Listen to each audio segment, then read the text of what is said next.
plus nous avons des problèmes, plus nous sommes persécutés.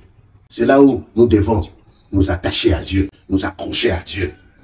Mais nous avons remarqué, plus nous avons des problèmes, nous murmurons, nous condamnons Dieu, nous parlons mal des sorciers, nous accusons parfois à tort et à raison les hommes.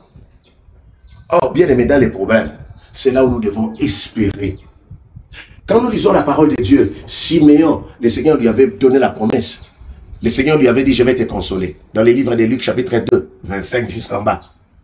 Dieu a dit la même chose à Anne, la prophétesse. Je vais te consoler. Cette femme était vierge.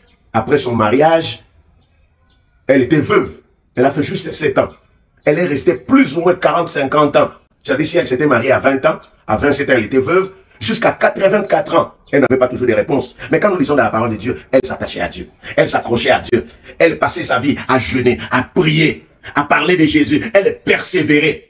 Elle était constamment au temple. C'est ce qui nous manque souvent. Nous sommes désespérés. Non, nous devons avoir de l'espoir. Nous devons avoir la foi. Ce sont ces deux choses qui ne sont pas synonymes, mais qui sont des parents et proches. Espérance, foi, qui nous permettent de vivre la gloire de Dieu. Un jour, Anne, Siméon ont vu le salut, ont touché la consolation.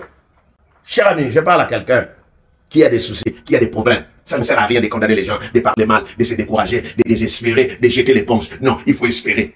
Jésus agit seulement avec les gens qui ont de l'espoir.